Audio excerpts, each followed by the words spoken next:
interne à la gestion des risques au sein du secteur public local.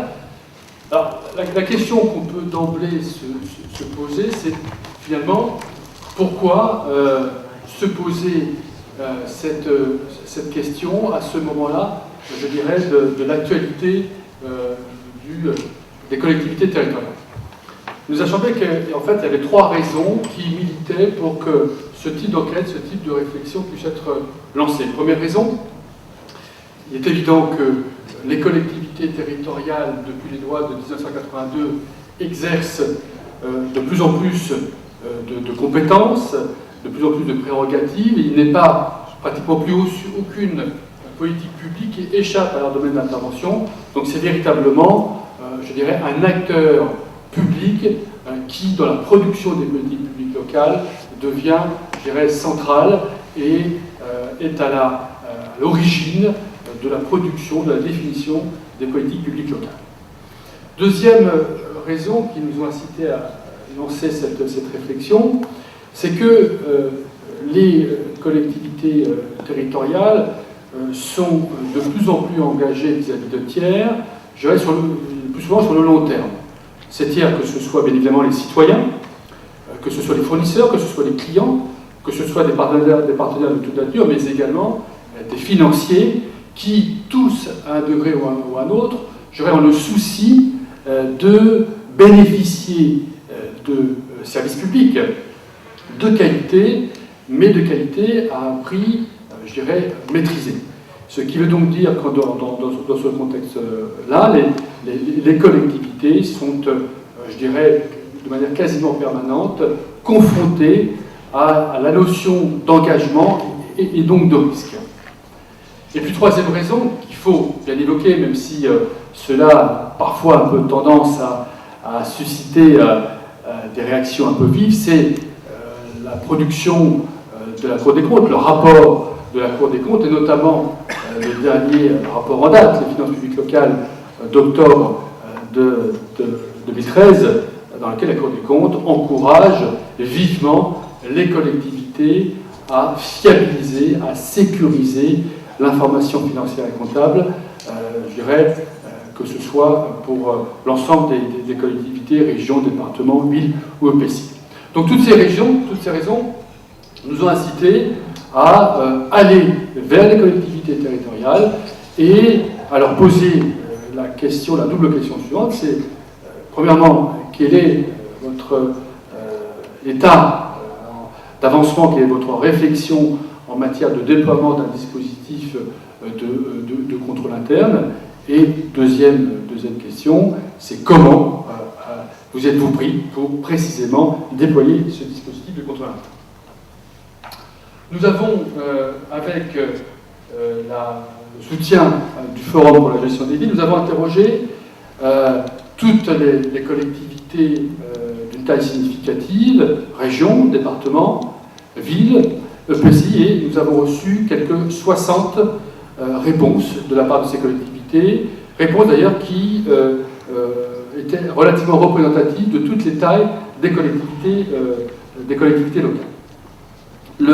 L'enquête administrée sur un mois, entre le 12 septembre et le 30 octobre 2013, et nous avons pu constater que c'était principalement les villes et les départements qui ont majoritairement répondu à cette enquête. Alors, faut-il y voir le fait que ces deux niveaux de collectivité sont plus confrontés à une contraction de leurs ressources que les EPCI ou les régions, que leur antériorité fait qu'elles sont peut-être plus sensibles aux dispositifs de contrôle interne que les deux autres niveaux de collectivité. En tout état de cause, on observe de manière très générale que ce sont les directions financières qui ont répondu à cette enquête, et ce qui montre bien que la fonction contrôle interne est avant tout une question dont les directions financières se sont appropriées, si l'on peut dire, l'origine et la maîtrise. Deux collectivités sur trois considèrent que le contrôle interne est un outil au service de la performance et de l'amélioration du service public.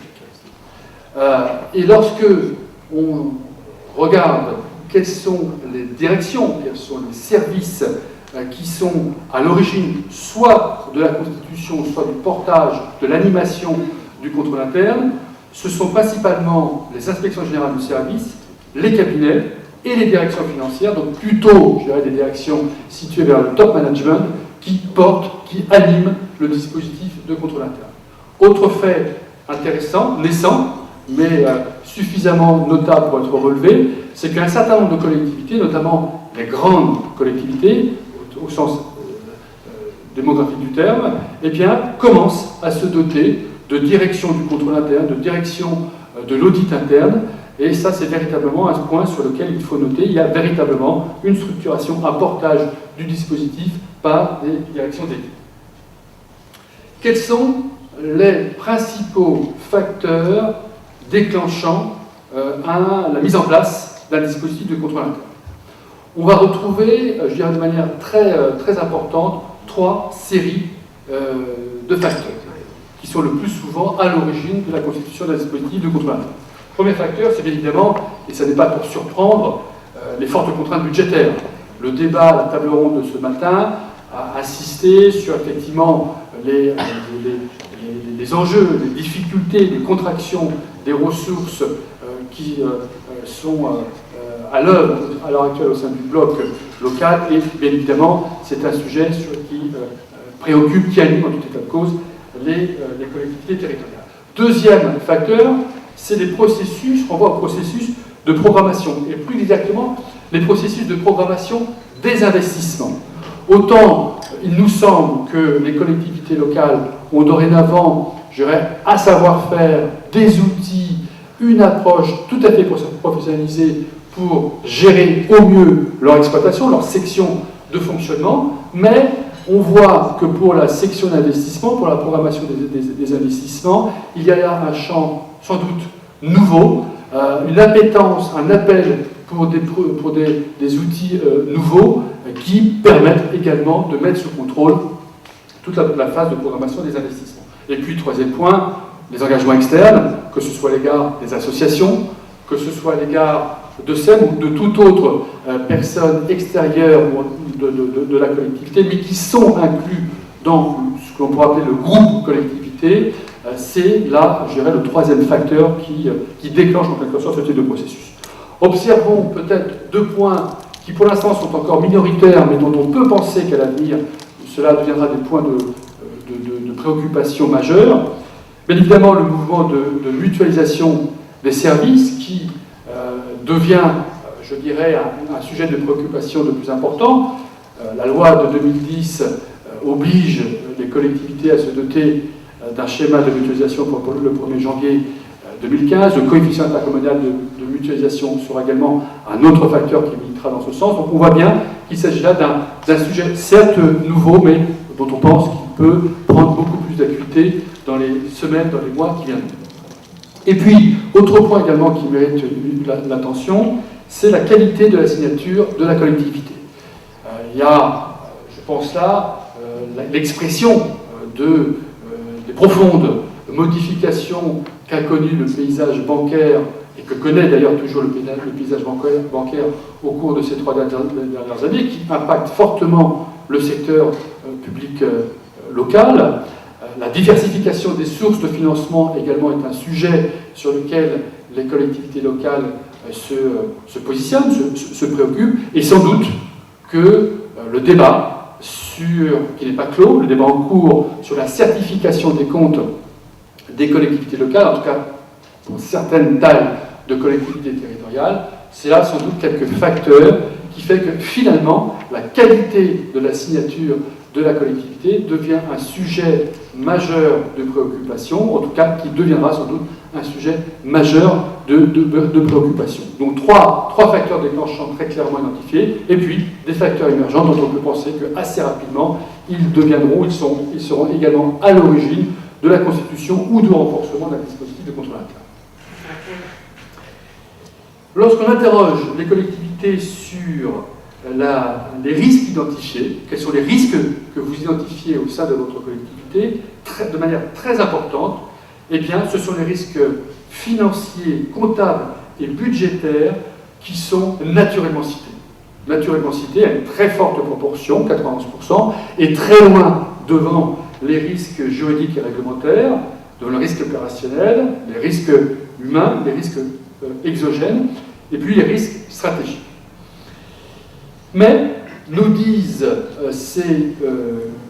les collectivités qui ont répondu, certes les risques financiers sont cités de manière très importante, mais ils sont aussi importants que les autres risques. Donc, certes, 91% des collectivités nous citent naturellement les risques financiers comme les risques les plus facilement et aisément cités, mais ils n'ont pas d'acuité, d'importance plus ou moins exacerbée ou minorée par rapport aux autres risques. Lorsque on interroge toujours ces collectivités sur le dispositif de contrôle interne, comment jugez-vous le dispositif de contrôle interne, une moyenne de 6 sur 10, on leur demandait donc de noter leur dispositif de contrôle interne de 0 à 10, et une moyenne note générale de 6 sur 10 apparaît, avec, pour 43% des collectivités, une notation de 7 ou 8. Donc globalement, on peut considérer, les collectivités territoriales considèrent que leur dispositif de contrôle interne est jugé plutôt efficacement. Mais cette satisfecit doit être pondéré par quelques éléments. Premier élément, c'est que 70% des collectivités territoriales disent ne pas disposer de cartographie des risques. Ce qui, en règle générale, constitue la première étape de la constitution d'un dispositif de contrôle interne, et pourtant 70% des collectivités disent ne pas disposer d'une cartographie des risques. 52% ont une cartographie des risques, mais qui ne fait pas l'objet d'une approbation formelle, formalisée par la direction générale. 80% de ces collectivités nous disent qu'elles n'ont pas de cartographie spécifique pour les risques comptables et financiers. Ça ne veut pas dire que les risques comptables et financiers n'ont pas fait l'objet d'une cartographie des risques. Elle peut être incluse dans un dispositif global, mais en tout état de cause, il n'y a pas de carto spécifique sur les risques comptables et financiers. Et puis enfin, 48% ignorent, les collectivités, 48% ignorent à quand remonte la dernière actualisation de leur cartographie.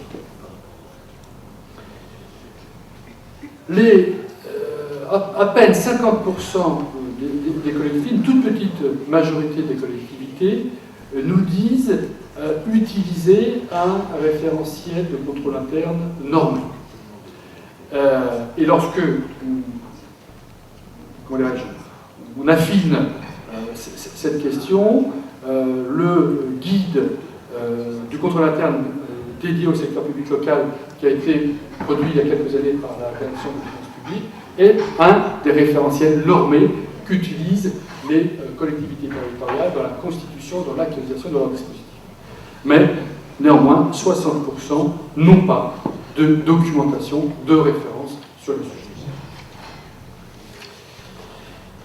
Quels sont les risques donc tout à l'heure, nous avons vu les risques étaient naturellement cités par les collectivités territoriales. Nous avons demandé également par la suite, sur une échelle de 1 à 5, quelle est la perception que les collectivités avaient de la maîtrise des risques sur un certain nombre de thèmes. Donc nous avons classé les thèmes en 4 grandes catégories. Des risques qui faisaient l'objet d'une maîtrise élevée, donc sous contrôle. Des risques dont la maîtrise est qualifiée de bonne. Des risques dont la maîtrise est qualifiée de moyenne. Et des risques, enfin, dont la maîtrise est qualifiée de faible. Pour ce qui concerne les risques dont la maîtrise est qualifiée d'élevé, sans surprise, nous allons retrouver des processus budgétaires. Il est vrai que la M14, le Code général des collectivités territoriales, fournissent un certain nombre d'outils, de dispositifs qui fait que finalement c'est un processus de contrôle. Et puis bien évidemment, le suivi de la trésorerie et de la dette est un facteur qui est jugé plutôt faisant l'objet d'une maîtrise élevés par les collectivités. Là aussi, de nombreuses collectivités s'étant dotées d'outils, de stratégies, d'approches sur la gestion de la trésorerie. En revanche, je dirais en bas d'échelle ou en haut des risques, je dirais les moins bien maîtrisés, nous allons retrouver la gestion du patrimoine de manière très massive, de manière très importante. De nombreuses collectivités considèrent que la gestion du patrimoine ne fait pas l'objet, je dirais, d'une mise sous contrôle en termes de gestion, de programmation, de connaissance des coûts de tous leurs actifs immobiliers. Le contrôle des satellites et le contrôle des engagements ambulants est également un point qui est sous maîtrise moyenne, voire faible. Et là, quelque part, c'est toute la notion de consolidation des risques, d'appréhension globale des risques qu'une collectivité peut porter, qui est pointée par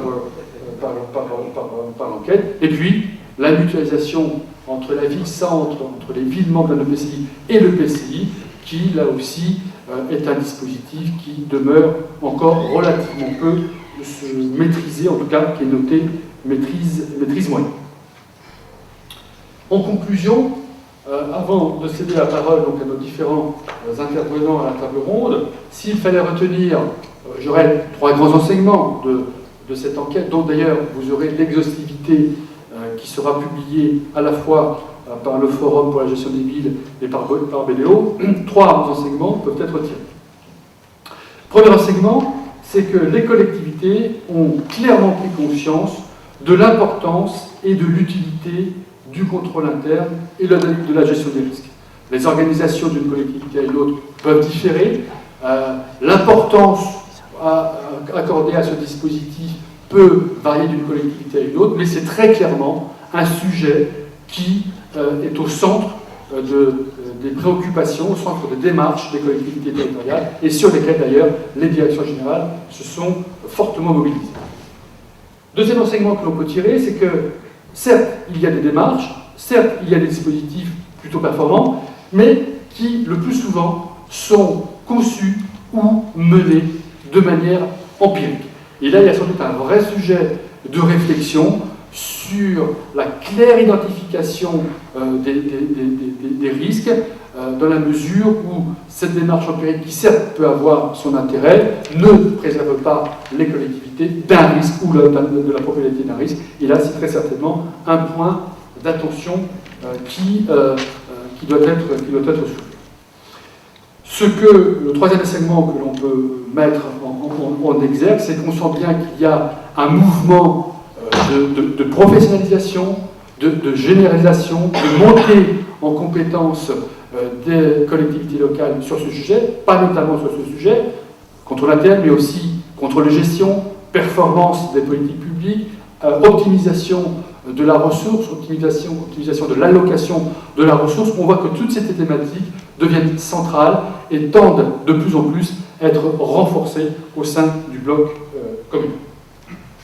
Donc voici, je dirais, la substantifique moelle de cette enquête qui, encore une fois, sera donc publiée très récemment, aussi bien la synthèse que l'exhaustivité. Si vous avez des questions, remarques, critiques, bien évidemment, je suis à votre entière disposition. Avant de passer la parole à des participants de la table ronde qui, eux aussi, ne manqueront pas, j'imagine, de faire état de leur retour d'expérience sur le sujet.